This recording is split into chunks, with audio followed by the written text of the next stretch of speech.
여호수아 18장 1절부터 7절까지의 말씀.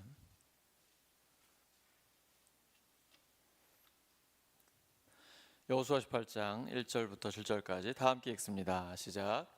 이스라엘 자손의 온 회중이 실로에 모여서 거기에 회막을 세웠으며 그 땅은 그들 앞에서 돌아와 정복되었더라. 그러나 이스라엘 자손 중에 그 기업의 분배를 받지 못한 자가 아직도 7지파라. 여호수아가 이스라엘 자손에게 이르되 너희가 너희 조상의 하나님 여호와께서 너희에게 주신 땅을 점령하러 가기를 어느 때까지 지체하겠느냐. 너희는 각 지파에 3사람씩 선정하라. 내가 그들을 보내리니 그들은 일어나서 그 땅에 두루 다니며 그들의 기업에 따라 그 땅을 그려가지고 내게로 돌아올 것이라. 그들이 그 땅을 7부분으로 나누되 유다는 남쪽 자기 지역에 있고 요셉의 족속은 북쪽에 있는 그들의 지역에 있으니 그 땅을 7부분으로 그려서 이곳 내게로 가져오라. 그러면 내가 여기서 너희를 위하여 우리 하나님 여호와 앞에서 제비를 뽑으리라.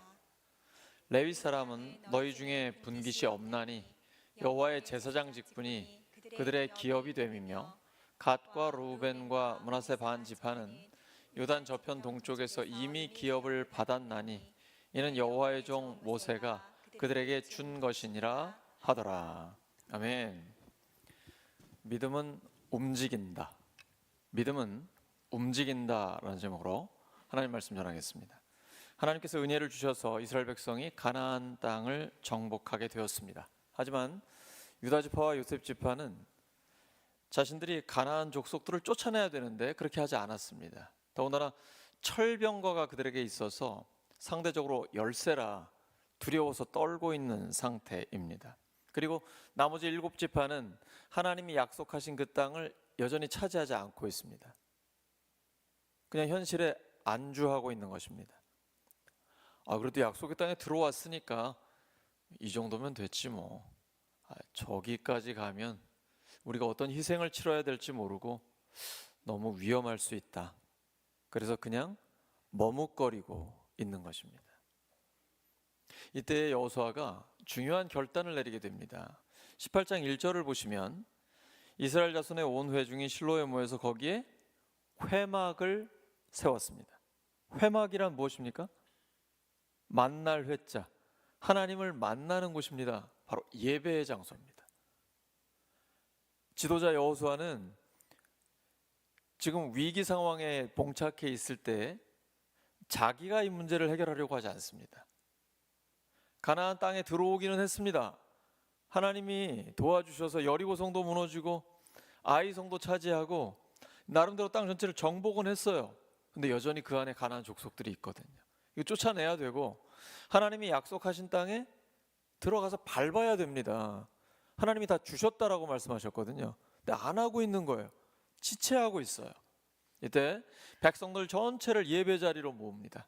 그리고 함께 예배드리면서 기도하는 것이죠.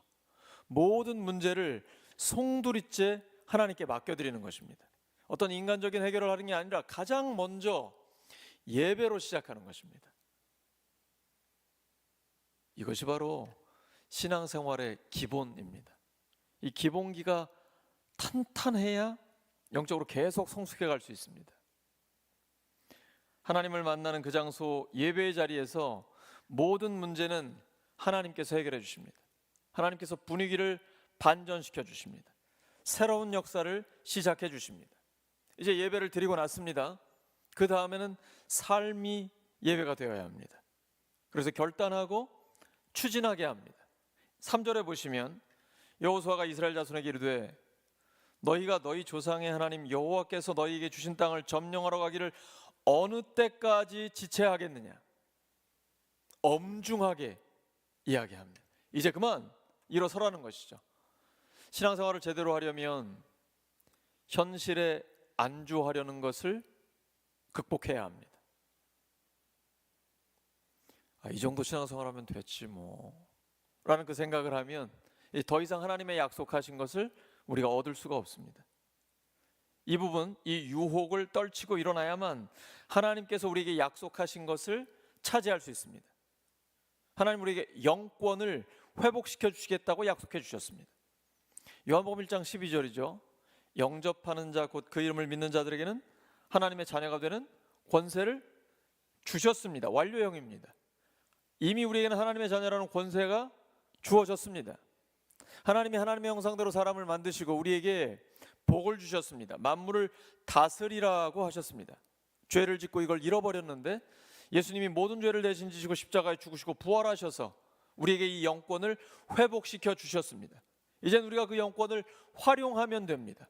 예수 그리스도의 이름으로, 믿음으로 활용하면 되는 것입니다.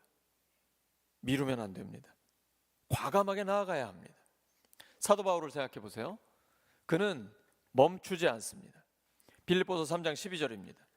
내가 이미 얻었다 함도 아니요 온전히 이루었다 함도 아니라 오직 내가 그리스도 예수께 잡힌 바 된 그것을 잡으려고 달려가노라. 뒤에 있는 것은 다 잊어버립니다. 잘한 것도 잘못한 것도 잊어버립니다. 오직 하나님이 부르신 부름의 상, 주님을 바라보고 달려가는 것입니다. 우리가 예수님이 산상수훈에서 하신 말씀을 늘 기억하고 마음에 새기고 있습니다. 마음이 가난한 자는 복이 있습니다. 마음을 비우고 욕심을 비우는 것은 좋은 일입니다. 근데 욕심을 비운다고 해서 의욕까지 없어지면 그건 큰 문제입니다. 과욕을 부리는 건 좋지 않습니다. 너무 무리하게 되죠. 하지만 하나님의 약속을 믿고 미래에 대한 갈망을 갖는 것, 소망이 넘치는 것은 하나님이 우리에게 원하시는 것입니다. 이 부분의 균형을 잡아야 합니다. 욕심은 내려놓지만 의욕은 넘쳐야 하고, 과욕을 부리지 않지만 하나님을 향한 갈망을 가지고 주님 앞에 쓰임받기를 간절히 소원하는 것이죠. 이 땅에 편안할 수도 있고 어느 정도 안정을 찾았을 수도 있습니다.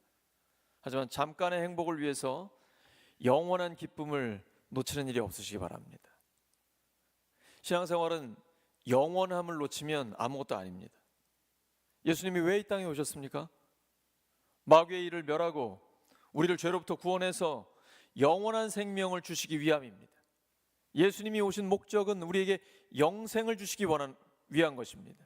하나님 나라, 먼저 그의 나라와 그의 의를 구하라. 그러면 이 모든 것을 너희에게 더하시리라. 사람이 떡으로만 살 것이 아니요 하나님의 입으로부터 나오는 모든 말씀으로 살 것이니라. 떡, 밥, 돈, 현실적 필요 예수님이 다 알고 계십니다. 우리의 머리카락까지 세시는 바 되는데 그 필요를 다 알고 계시죠. 하지만 우선순위를 먼저 하나님 나라와 하나님의 의에 두라는 것입니다. 하나님은 약속의 땅을 이미 주셨다고 말씀하셨어요. 근데 7지파가 머뭇머뭇거리면서 엉덩이를 일으키지 않고 있습니다. 이때 여호수아가 이제 예배를 드린 다음에 구체적인 전략을 제시합니다. 7지파에 한 지파당 3명씩 보내줘라. 이 3명을 하나님이 주시겠다고 한 땅에 보내라. 그리고 그곳에서 7지파가 가질 수 있도록 분배하고 그 땅을 그려서 와라 라고 아주 상세하게 구체적인 전략을 줍니다. 이것입니다. 보아야 하나님의 약속을 차지할 수 있습니다. 하나님은 우리의 믿음의 눈을 열어서, 영적인 눈을 열어서 보게 하십니다. 보면 하나님의 약속을 포기할 수 없습니다. 믿음의 눈으로 하나님의 역사를 보게 되면, 하나님이 나에게 약속하신 것을 확인하게 되면 그 다음부터는 비전이 생깁니다. 사도행전 2장에 성령이 임하시니까 베드로가 하나님의 말씀을 전하기 시작합니다. 요엘의 말씀을 인용하죠. 말세, 이 말세라는 것은 헬라어를 보시면 마지막 날들에 이렇게 복수로 되어 있습니다. 그 시점은 예수님의 초림입니다. 예수님이 이 땅에 오셔서 우리를 위해 죽으시고 부활하심으로 하나님 나라가 이미 시작됐습니다. 그리고 크고 영화로운 날에라고 되는데 이건 단수로 되어 있습니다. 예수님의 재림을 가리킵니다. 바로 예수님의 초림부터 재림까지 이미 하나님 나라가 시작되었는데 아직 하나님 나라가 완성이 되지 않았습니다. 우리는 그 중간기를 살고 있습니다. 이걸 마지막 날들이라고 합니다. 말세라는 것은 주님이 오시기 직전만을 가리키는 게 아니에요. 마지막 날들이라고 정확하게 번역해야 돼요. 예수님의 초림부터 재림까지 이 전체를 가리키는 것입니다. 이때에 하나님의 영이 우리에게 임하면 아이들이 예언을 해요. 하나님의 말씀을 전하고 젊은이들은 환상, 비전을 봅니다. 또 어른들은 꿈을 꾸게 됩니다. 나이와 관계없이 성령이 임하시면 하나님의 역사를 경험하게 됩니다. 특별히 비전, 미래에 대한 꿈, 하나님이 우리를 향해 갖고 계신 계획을 우리가 분명하게 확신하게 됩니다. 이게 믿음의 눈이 열리는 것입니다. 은혜 중에 은혜는 영적인 눈이 열리는 것입니다. 하나님 나에게 무엇을 약속하셨는가? 하나님 나에게 어떤 사명을 맡기셨는가? 하나님께서 나를 부르셨는데 그 부르심의 목적이 무엇인가? 이것을 보게 되는 것이죠. 이걸 알고 눈이 열리는 것이 가장 큰 은혜입니다. 그렇게 비전을 받게 되면 열정이 생기게 됩니다. 결코 현실에 안주할 수 없습니다. 달리고 또 달리게 됩니다. 하나님이 약속하셨기 때문에 우리에게 이미 주셨거든요. 중요한 건 내가 한 발을 내딛는 것입니다. 이렇게 믿음이 생기면, 영적인 눈이 열리게 되면 위험한 걸 알면서도 도전합니다. 내가 힘들 걸 뻔히 알면서도 믿음으로 전진합니다. 왜냐하면 하나님이 약속하셨거든요. 볼지어다 내가 세상 끝날까지 너희와 항상 함께 있으리라.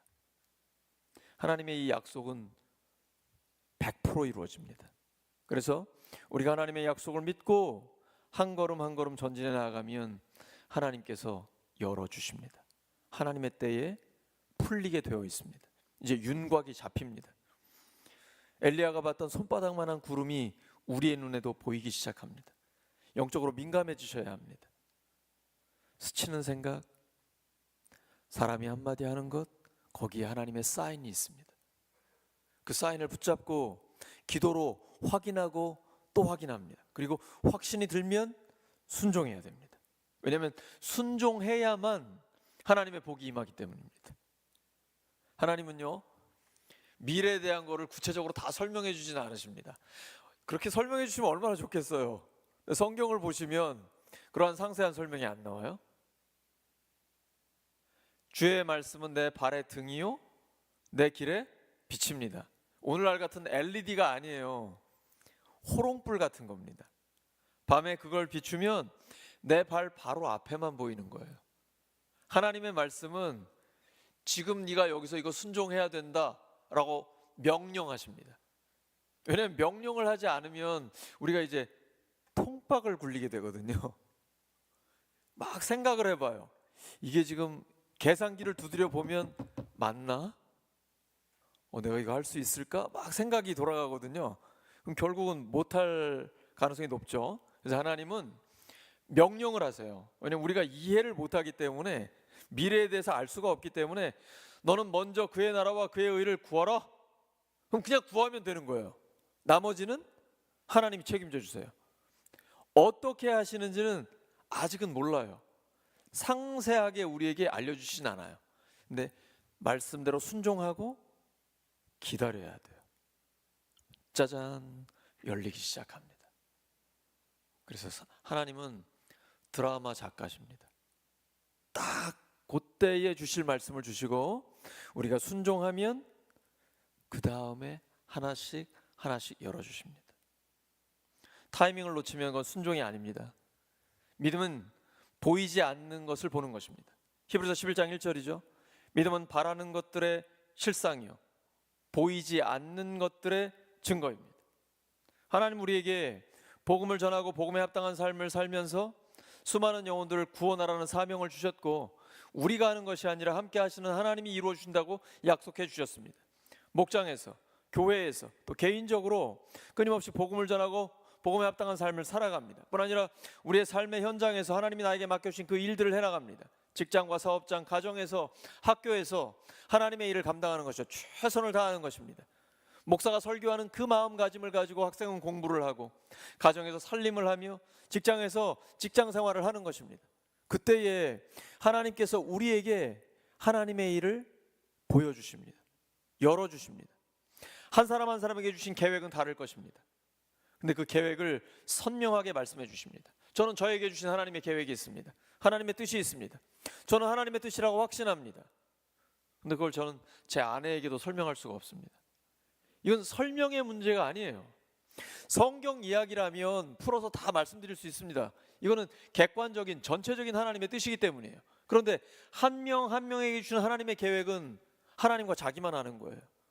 기도할 때, 어떤 때는 자다가 사람과 대화를 하는데 갑자기 탁 통찰력이 오는 거예요.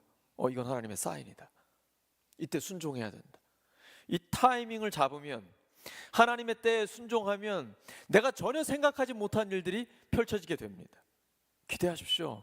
기도하는 사람은 기대감이 넘치는 사람입니다. 우리가 생각하는 것은, 우리가 생각하거나 구하는 것에 더 넘치도록 하나님은 능히 하시기 때문이에요. 그래서 기도할 때는 그 기대감을 가지고 하나님 앞에 간구하는 거예요. 그때 하나님 이루어 주십니다. 믿음이 없이는 기쁘시게 못합니다. 하나님께 나아가는 자는 반드시 그가 계신 것과 그가 자기를 찾는 자들에게 상 주시는 이심을 믿어야 합니다. 하나님이 살아계시다는 것, 그리고 하나님이 신실하시고 우리에게 상 주기를 원하신다라는 하나님의 성품을 신뢰하는 것입니다. 그런 사람에게 하나님의 약속이 이루어집니다. 하나님의 약속을 이렇게 신뢰하면 절대 포기할 수 없습니다. 하나님 포기하지 않으시거든요. 하나님은 절대로 실패하지 않으십니다. 반드시 승리하세요. 그래서 지혜로운 사람은 하나님께 붙어 있습니다. 가장 능력 있는 사람은 자기가 능력 있는 사람이 아니에요. 진짜 똑똑한 사람들은 하나님이 광야를 거치게 하십니다. 그래야 겸손해지거든요. 자기 능력이 아니라 힘 빼고 하나님의 능력으로 살아가게 되는 거거든요. 진짜 지혜로운 사람은 하나님께 붙어 있는 사람이에요. 하나님의 일은 내가 하는 게 아닙니다. 하나님이 하시는 거예요. 아무 걱정하지 마세요. 교회는 하나님이 주인이에요. 하나님께서 다스리시고 하나님께서 역사하셔서 하나님이 열매를 주십니다. 숫자에 얽매이지 마세요. 그거는 하나님의 뜻이 아닙니다. 그건 자본주의죠. 세속적 생각입니다. 열매는 하나님께 맡겨드려야 됩니다. 동의하시나요? 열매를 사람이 이룰 수 있습니까? 우리는 믿음으로 최선을 다할 뿐입니다. 하나님 앞에 우리의 자리를 지키고 내 할 도리를 다할 뿐이에요. 열매는 하나님이 맺어주셔야 합니다. 그래서 하나님께 다 맡겨드리고 우리는 그저 기쁨으로 하나님의 일을 감당하는 것입니다. 예배드리는 게 기쁨이 있으십니까? 신앙생활에 즐거움이 있나요? 없으면 비정상입니다. 지금 신앙생활 잘못하시는 거예요. 아무것도 없어도, 비록 내가 지금 고난 중에 있다 할지라도, 괴로움 가운데 있다 할지라도 구원받은 것 하나만으로도 나는 즐거워요. 이보다 더 황홀한 일이 어디 있습니까? 예수님이 지금 오셔도, 하나님이 나를 지금 부르셔도 나는 천국인데 이것보다 더 기쁜 일이 어디 있어요? 신앙생활은 항상 신나고 즐거워야 정상이에요. 그렇지 않으면 지금 나한테 뭔가 문제가 있는 거예요. 다른 데 생각이 있거나 하나님 외에 뭔가 다른 거를 의지하거나 하나님 말고 어떤 다른 것을 구하고 있을 가능성이 높아요. 하나님은 우리를 너무나 사랑하십니다. 가장 좋은 것을 주기를 원하십니다. 하나님 자신을 주기를 원하세요. 이보다 더 좋은 게 어디 있어요? 우리가 찬양하면서 예배드리면서 하나님의 임재하심을 경험하는 것, 이것보다 더 좋은 게 어디 있어요? 하나님이 살아계시다는 걸 다시 한번 확인시켜 주시는 거죠. 하나님의 선하심을 맛보게 해주는 거죠.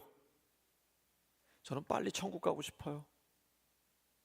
맛보는 게 이렇게 좋은데 천국 가면 얼마나 좋을까? 근데 우리에게 사명이 있기 때문에 아직 이 땅에 있는 거예요. 그러니까 여러분 가볍게 사셔야 돼요. 뭘 자꾸 붙잡지 마세요. 그러면 하나님을 맛볼 수가 없어요. 지금 손에 있는 걸 내려놓으셔야 돼요. 그래야 하나님의 임재를 경험할 수가 있어요. 하나님은 끊임없이 말씀하십니다. 내가 듣고 싶지 않아서 못 듣는 거예요. 나는 내가 듣고 싶은 걸 듣기 원해요. 뭐 돈 얘기, 아니면 어떤 재미있는 이야기, 뭐 이런 거를 자꾸 내가 원한다 그러면 하나님은 그런 말씀을 하고 싶은 게 아니에요. 영원한 생명, 하나님의 나라, 이걸 지금 무엇과 바꿀 수 있겠어요? 너는 그 정도가 아니야. 내가 핏값으로 너를 샀다. 너는 천하보다 더 귀해. 하나님의 자녀야. 우리에게 끊임없이 이 말씀을 하고 계신 거예요. 그리고 너 혼자 구원받는 것으로 끝나지 말고 더 많은 사람, 한 사람이라도 더 구해라. 제가 어제 모임에서 나갔다 왔는데 회복전도팀이 카페에 와가지고 손을 이렇게 불면서 뜨거운 차를 마시려고 하시더라고요. 그 추운 날 몇 시간을 밖에서 복음을 전하신 거예요. 우리는 이렇게 전도하시는 우리 성도들, 우리 목자, 목녀들, 목원들 서로를 위해서, VIP를 위해서 정말 서로가 서로를 위해서 뜨겁게 기도해야 합니다. 우리 모두가 하나님의 영광을 위해 살기를 위해서 몸부림치잖아요. 그 서로를 위해 축복하고 뜨겁게 기도하고 그러면서 함께 기도 응답을 받고 같이 기뻐하고 슬플 때는 함께 슬퍼하고 이것이 교회죠. 이것이 사랑의 공동체죠. 하나님은 우리가 그걸 행하기를 원하시는 거예요. 사람은 본대로 살아갑니다. 저는 그동안 정말 하나님의 나라는 이런 거구나. 예수님을 믿는다는 건 이렇게 사는 거구나. 교회는 이런 거구나. 이걸 정말 많이 봤어요. 하나님 저에게 그걸 왜 보여주셨을까요? 울산 성결교회가 그런 교회가 되도록 만들어 가라는 거예요. 여호수아가 이스라엘 백성을 인도해서 가나안 땅으로 데리고 갑니다. 왜 하나님은 여호수아를 지도자로 세우셨을까요? 여호수아는 가나안 땅을 먼저 봤습니다. 본 사람은 거기를 데리고 갈 수 있어요. 내가 먼저 봤잖아요. 그래서 여호수아 가려면 담대하게 외치는 거예요. 하나님이 우리와 함께 하시면 저들은 우리의 밥이다. 하나님 우리에게 이미 약속하셨다. 저 땅은 젖과 꿀이 흐르는 땅이다. 하나님이 우리에게 약속하신 약속의 땅이다. 저는 그런 교회를 봤거든요. 그런 하나님의 사람들을 봤거든요. 그래서 새벽마다 내가 기도할 때마다 늘 하나님 앞에 간구해요. 울산 성결교회가 그런 교회가 되게 하여 주시옵소서. 하나님이 기뻐하시는 교회, 하나님을 기쁘시게 하는 성도, 위대한 교회, 위대한 성도가 되게 하여 주시옵소서. 마지막 때에 세계 선교의 최선봉에 서게 하여 주시옵소서. 국내 선교의 수많은 연약한 교회들을 일으켜 세우게 하여 주시옵소서. 이미 늘푸른 초원에서 우리 성신교회를 돕기로 했습니다. 또 한 목장에서는 이제 해외 선교를 하려고 저랑 또 대화를 나눴어요. 우리 지금 목장들이 계속해서 선교에 힘쓰게 되는 것이죠. 이게 정말 기뻐하는 하나님의 일이에요. 하나님은 우리가 그러한 일들을 감당하기를 원합니다. 교회는 교회다움을 이룰 때에 하나님의 역사를 경험하게 돼요. 독일이 통일됐잖아요. 서독에 있는 교회들이 데모를 하거나 물리력을 동원한 게 아니에요. 교회 안에서 성경을 이야기한 거예요. 이 복음 안에 모든 게 있어요. 예수님의 십자가와 부활에 모든 문제에 열쇠가 있어요. 교회가 철저히 복음에 집중하면 그 교회를 들어서 하나님이 쓰십니다. 일제시대에 그리스도인들은 몇 명 안 됐습니다. 근데 3.1 운동할 때 그 주축이 누구였습니까? 기독교인들이었습니다. 전체 인구에 비하면 소수였지만 민족을 이끌어가는 지도력이 교회에 있었습니다. 순수한 복음 때문이에요. 오직 복음으로 교회 전체는 하나가 되는 거예요. 나라가 힘들면 힘들수록 우리는 기도와 말씀에 집중하면서 하나님 앞에 간구하는 거예요. 우리가 할 수 있는 일이 아니에요. 하나님이 움직이셔야 됩니다. 하나님이 바람만 불면 악한 것들은 떠나가게 되어 있습니다. 하나님께서 눈짓만 하셔도 평화가 찾아옵니다. 우리는 그 하나님을 신뢰하는 것입니다. 하나님은 우리에게 하나님의 약속의 땅을 보게 하십니다. 그리고 그 비전을 본 사람을 통해서 그것을 이루어 주십니다. 우리가 바로 그 사람들입니다. 우린 하나님 나라를 봤잖아요. 하나님 나라의 아름다움을 봤잖아요. 우리를 통해서 더 많은 사람들을 그곳으로 인도해 가기를 원하시는 거예요. 그런데 사탄도 보여주는 거 아시죠? 얘는 흉내를 잘 냅니다. 그래서 세상의 화려함, 짜릿함, 계속 이런 걸 우리에게 보여줍니다. 영적으로 느슨해지면 어김없이 세상의 유혹에 빠집니다. 그래서 주님께서는 주님 오실 날을 안 가르쳐 주십니다. 늘 깨어 있으라고 말씀하십니다. 주님의 지혜 아닙니까? 항상 깨어 있어야만 건강한 신앙생활을 할 수 있거든요. 근데 하나님께 빠져들면, 하나님과 동행하면 세상 게 싫어집니다. 다 끊어버립니다. 왜냐하면 더 이상 재미없어요. 하나님과 동행하는 게 가장 의미 있고 재미있기 때문이에요. 하나님 그걸 원해요. 우리와 동행하기를 원하십니다. 하나님이 사람을 왜 창조하셨습니까? 하나님이 교제하기 원해서 창조하신 거예요. 우리에게 하나님을 찬송하라고 창조하신 거예요. 창조주와 피조물의 관계, 아버지와 자녀의 관계, 이 올바른 관계를 하나님은 원하시는 것입니다. 그래서 내가 무엇을 보는가가 중요합니다. 믿음의 눈으로 보면 거기에 사명이 있습니다. 그 사명을 깨닫게 하시면 달려가게 됩니다. 그리고 하나님이 이 연약한 나를, 이 작은 나를 사용하신다는 것에 큰 기쁨이 있습니다. 그냥 나를 써주신다는 것 그 자체가 너무 큰 기쁨이에요. 우리 중보기도 팀이 정말 기쁨으로 수요기도회 전에 4층에서 기도하거든요. 얼마나 행복해요. 나를 중보기도자로 하나님이 써주신다는 거. 그리고 그 기도를 통해 하나님이 역사하시거든요. 저는 지난 주일부터 벌써 달라졌다는 것을 영적으로 경험하거든요. 느끼거든요. 하나님은 기도를 통해 역사하세요. 우리는 기도하고 하나님은 역사하시고. 근데 믿음으로 성장하는 것을 방해하는 게 있습니다. 요즘 트라우마라는 말 많이 하죠. 과거에 받은 아픈 기억이나 마음의 상처입니다. 이 트라우마에 갇혀 있는 사람이 의외로 많습니다. 신자들도 그래요. 이 트라우마에 갇혀 있으면 영적으로 성장하고 싶어도 이게 안 됩니다. 또 하나님을 경험하고 싶어도 이 상처 때문에 안 돼요. 예수님이 씨 뿌리는 비유를 말씀하셨죠. 가시, 떨기, 이게 가로막고 있어가지고 예배 드릴 때 잠깐 은혜 받는 것 같은데 거기에 막혀버려요. 더 이상 성장이 안 돼요. 어떻게 해결할 수 있을까요? 난 이 트라우마 때문에 늘 불안해. 이 상태에 있으면 트라우마를 벗어날 수 없습니다. 믿음으로 용기를 내셔야 합니다. 한 걸음이 중요합니다. 트라우마 밖으로 나오셔야 돼요.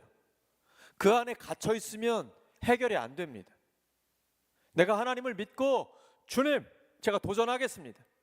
지금 7지파가 여기가 좋사오니 안주하고 있습니다. 그러면 약속의 땅을 차지할 수 없어요. 트라우마가 있어요.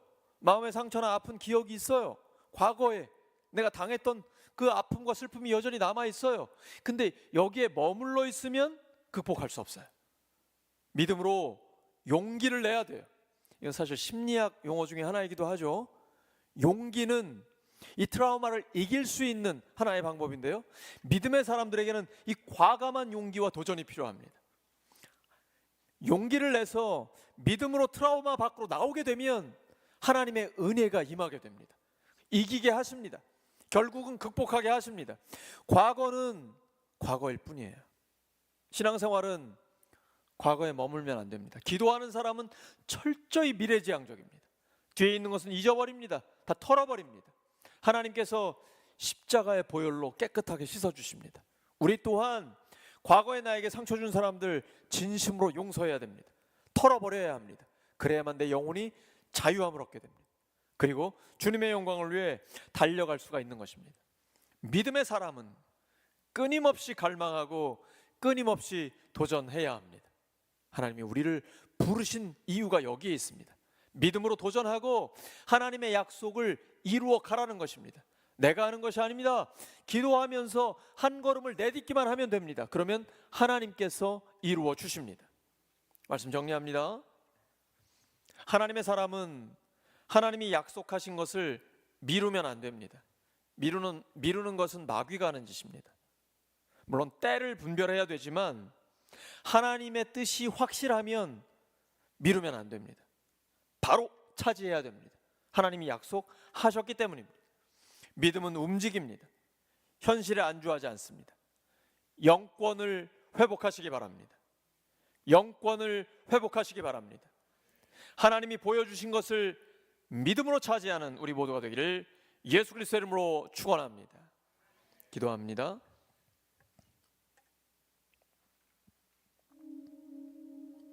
하나님 아버지, 믿음으로 도전하겠습니다. 하나님 약속하신 것을 이루어 주시옵소서. 먼저 그의 나라와 그의 의를 구합니다. 나머지 모든 것을 더하여 주시옵소서. 그것을 삶에서 구체적으로 실제적으로 경험하게 하여 주시옵소서. 머리카락까지 세신 바 되신 하나님의 섬세한 사랑과 도우심을 삶에서 경험하게 하여 주시옵소서. 하나님, 저희들에게 주신 영권을 회복시켜 주시옵소서. 그래서 사탄의 권세를 예수 그리스도의 이름으로 물리치고 많은 영혼들을 구해내게 하여 주시옵소서. 무엇보다 나라가 위중한 상황 중에 있습니다. 하나님께서 속히 정치적인 안정을 주시고 또 군사적으로도 안보에 문제가 생기지 않도록 하나님께서 든든하게 지켜주시옵소서. 엘리사가 기도할 때에 하나님께서 민족 전체를 구해주신 것처럼 저희들이 기도할 때에 나라를 지켜주시옵소서. 하나님이 저희들에게 보여주신 하나님의 나라 믿음으로 차지하게 하여 주시옵소서. 하나님의 나라를 끊임없이 더 깊이 경험하게 하여 주시옵소서. 하나님을 점점 더 깊이 알아가게 하여 주시옵소서. 복음을 전하고 복음에 합당한 삶을 살아서 더 많은 영혼들을 하나님께로 인도할 수 있도록 주여 도와주시옵소서. 저희들을 사용해 주시옵소서. 예수님의 이름으로 기도드립니다.